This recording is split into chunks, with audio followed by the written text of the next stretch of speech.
Nel 1978 BMW assegnò al nostro Giorgetto Giugiaro Nazionale il disegno di un logo semplice e potente, da lì in poi diventato simbolo della divisione corse, oltre che di alcune tra le auto più emozionanti di sempre. Una M, la M di Motorsport, che però non ha suscitato sempre e solo belle emozioni. Anzi, BMW correva nei campionati turismo con la Serie 6, una bellissima GT nata per soddisfare lo sfizio di mezz'età dei papà in carriera, ma trasformata dalla divisione M in una bestia sputafuoco. Lo squalo divenne presto un'icona sacra dell'automobilismo sportivo, ma dopo 13 anni di onorata carriera ed una crisi petrolifera superata in scioltezza, il mondo delle corse si fece improvvisamente ostico. Mercedes 190, Ford Sierra e tutte le altre moderne compatte arrivarono a gamba tesa nei circuiti, facendola all'improvviso sembrare più una balena che un predatore dei mari, e BMW si ritrovò costretta a prendere la berlina più piccola ed economica a disposizione, la serie 330, per affidarla alla divisione M e farne una vera e propria auto da corsa. parliamo della prima M3, o per meglio dire delle prime M3 E30 in versione da gara e stradale, ed è proprio da quest'ultima che partiamo per spiegare lei, perché la prima M3 stradale era tanto bella quanto disgraziata, tanto da far pensare che quella bella M non si sarebbe più vista in giro per strada, ed è stata proprio questa seconda generazione a rovesciare ogni pronostico, finendo col diventare forse la M più importante di tutte, oltre che il mio nuovo giocattolo blu. Cominciamo!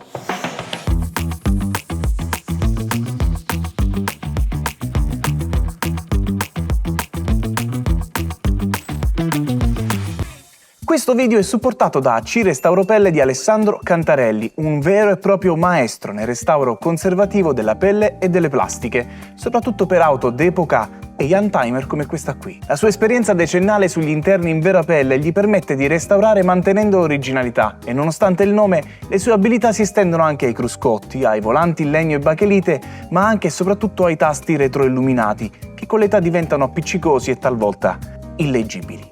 Grazie alla tecnica dell'elettroerosione laser, AC Restauropelle può garantire la risoluzione definitiva del problema e il ripristino di qualsiasi simbolo scritta retroilluminata, facendo tornare gli interni ai fasti di un tempo.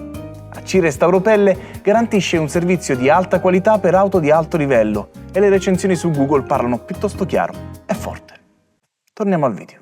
La M3 E30 stradale fu presentata al Salone di Francoforte nel 1985 e persino dai piccoli televisori dell'epoca era facile notare alcune differenze sostanziali rispetto alle normali serie 3. Ala sul bagagliaio, allargamenti, interni dedicati, ma anche un bellissimo motore alimentato da corpi farfallati indipendenti, grazie ai quali poteva rispondere in modo fulmineo agli spostamenti del pedale destro ed emettere suoni in grado di generare reazioni incontrollabili agli organi genitali di ogni testa di ghisa.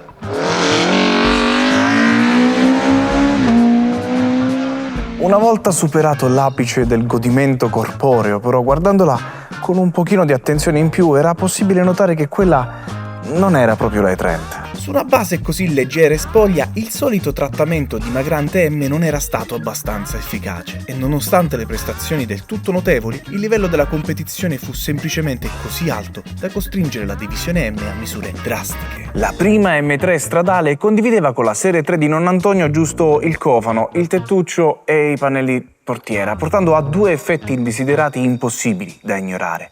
Il primo è che la M3 fu costosissima sia per la casa madre che per i clienti intenzionati a comprarne una.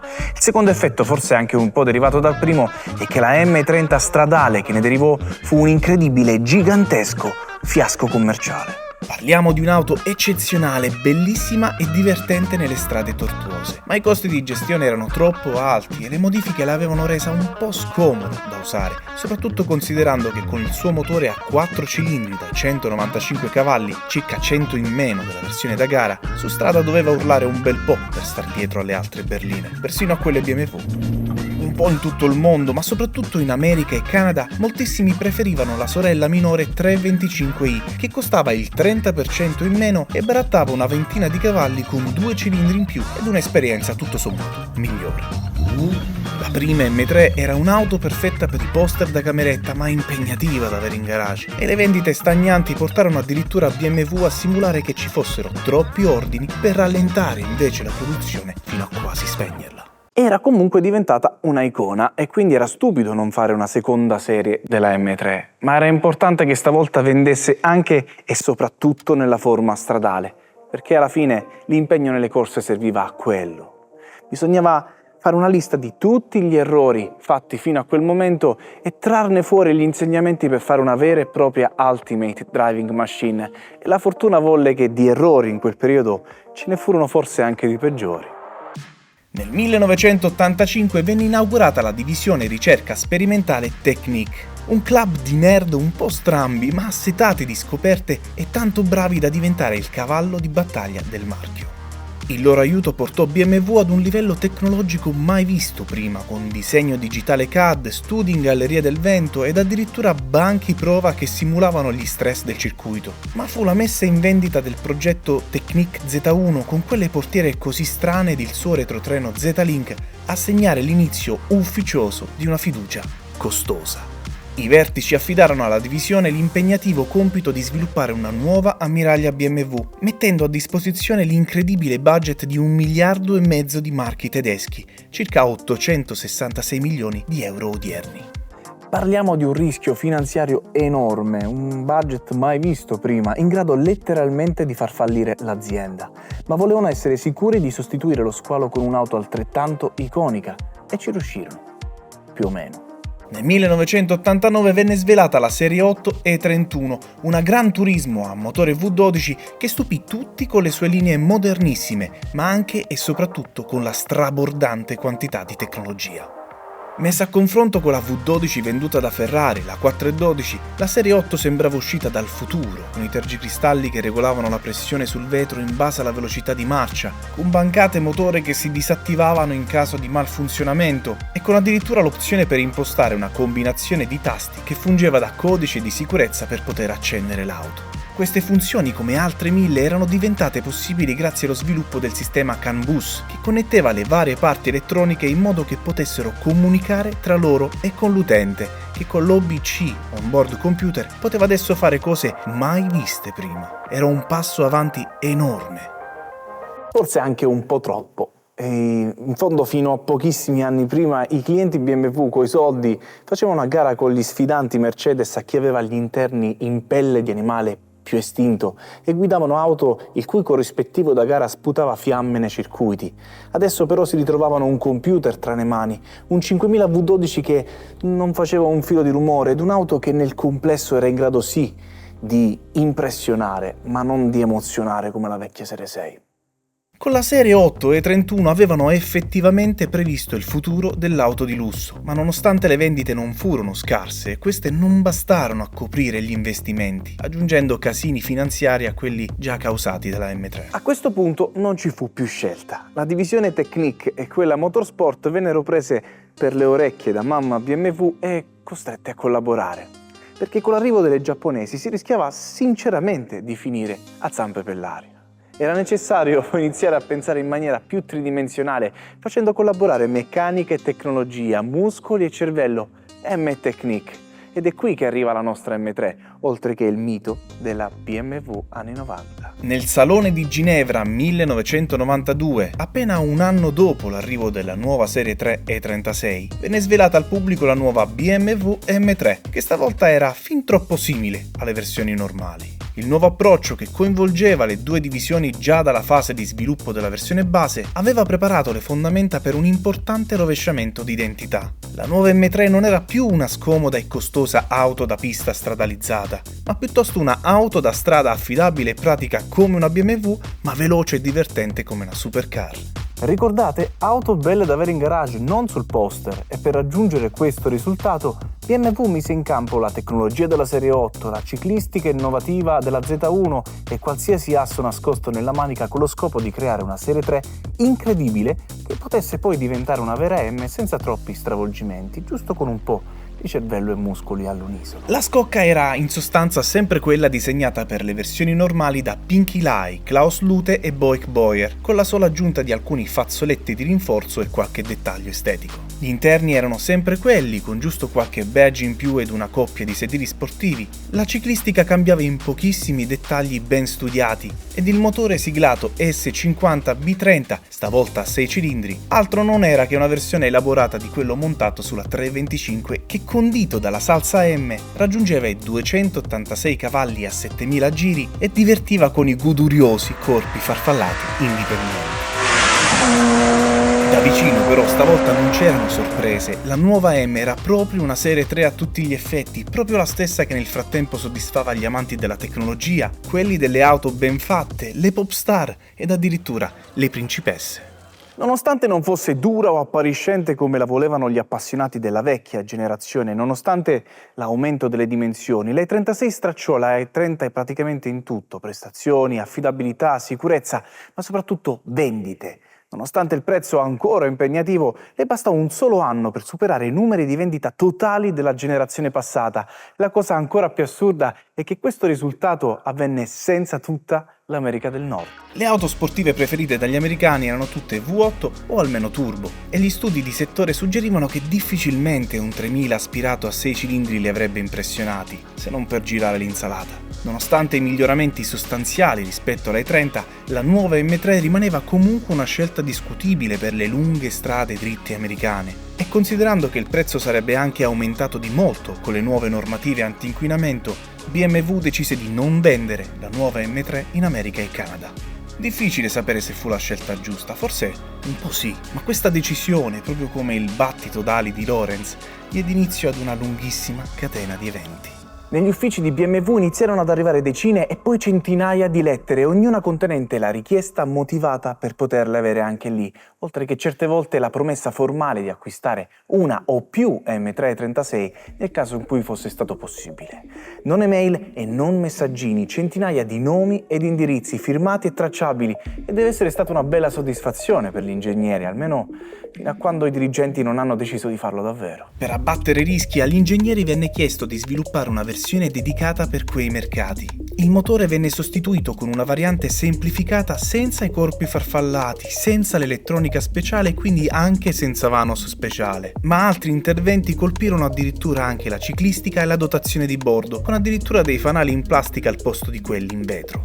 Così facendo, la M3 americana, da lì in poi soprannominata US Spec, guadagnò in affidabilità e semplicità, molto importanti per gli americani, ma questo portò la conta dei cavalli da 286 a 240 e gran parte della Spezia M, che differenziava le Eurospec dalle normali Serie 3, rimase sullo scaffale. La M3 americana era comunque divertente, ma purtroppo un po' meno dell'originale, al punto in cui venne valutato se chiamarla M330i, ma alla fine venne venduta con il nome M3 ed i loro conti si rivelarono tutti giusti. I ragazzi del club americano tennero fede alle promesse comprando le loro M3, ispirando moltissimi altri clienti a fare lo stesso e BMW a sviluppare un cambio semi-automatico chiamato SMG, una scelta obbligata per gestire quelle potenze nelle versioni automatiche chieste a gran voce dagli americani. La nuova M3 divenne così un simbolo del divertimento su strada, soprattutto dopo il lancio della M3 in versione 4 porte, periodo in cui la tenuta di strada delle E36 venne titolata da alcuni giornali come la migliore di tutta America. Berlina, coupé e persino cabrio. La magia della salsa in Technique diede vita a 3 versioni che andavano e vendevano forse ancora più delle aspettative. Pensate, nei soli 4 anni, a cavallo tra il 95 e il 99, e nonostante le limitazioni, gli americani comprarono più della metà delle 71.000 M3 prodotte in totale, risollevando BMW da una situazione finanziaria pessima per portarla di nuovo tra i marchi preferiti in assoluto tra le teste di ghisa, grazie anche a un altro episodio capitato proprio al momento giusto. Il motore S50 della M3 era strettamente imparentato con quello V12 della serie 8 e quando questo fu preso in prestito per spingere la fantastica McLaren F1, una delle supercar più amate e riuscite di tutti i tempi, BMW ne approfittò per aggiornare la M3 con un piccolo ma importante restyling. La sostanza rimase la stessa, ma il motore venne dotato di doppio vanos e portato a 3200 cm3, guadagnando 35 cavalli ed un cambio a 6 marce. Queste piccole modifiche mirate la resero un pelo più complicata da gestire, ma la portarono a tagliare assieme alla sorellona inglese il difficilissimo traguardo dei 100 cavalli litro, il rapporto dei migliori motori aspirati al mondo.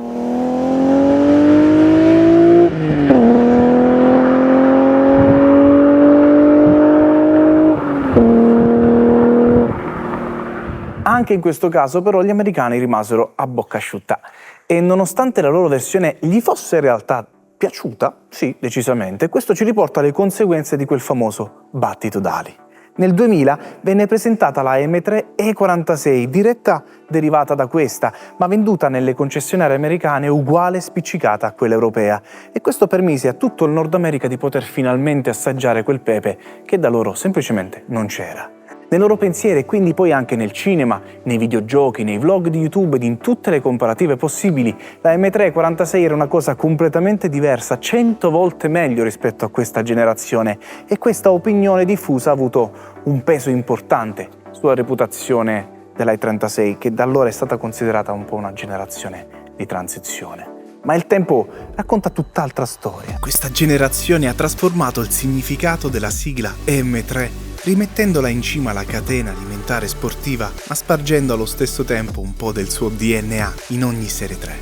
Ha saputo ereditare il fardello pesante dei miti che l'hanno preceduta, introducendo con rispetto un nuovo modo di vivere l'auto, più accessibile ma inaspettatamente non meno iconico.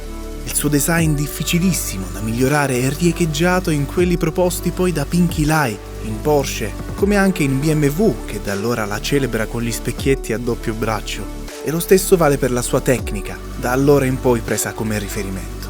La M336 è riuscita a segnare il mondo del tuning estetico, delle corse turismo, del drifting, delle cronoscalate, diventando l'auto di prova segreta su cui Michelin sviluppava i suoi pneumatici sportivi, oltre che l'innegabile simbolo del sacro Nürburgring. Quella delle 36 è stata una formula tutta nuova che ha cambiato per sempre il mondo delle auto, ed anche se moltissime tra quelle che abbiamo visto in giro negli ultimi 30 anni non erano vere M3, concetto un po' opinabile, le migliaia di Serie 3 travestite che tanto infastidivano i proprietari dell'epoca, come una brace calda sotto la cenere, hanno tenuto sempre ardente il mito di un'auto davvero testa di ghisa. Quello che gode all'idea di tutti quei ricambi ancora in circolazione, quello che troverà sicuramente un tutorial su internet per qualsiasi cosa abbia bisogno di fare, quello che l'auto la vuole usare. Questa M3 è stata la regina di una generazione tutta nuova, oramai estinta, quella del divertimento serio ma ottenibile, gestibile. L'ultima specie che ha saputo divertire senza complicare troppo le cose, ed anche se meriterebbe un rispetto 10-100 volte maggiore a quello che le viene corrisposto, io vi prego, non ditelo a nessuno, lasciate che rimanga tra noi. In fondo, chi poteva capirlo l'ha già capito.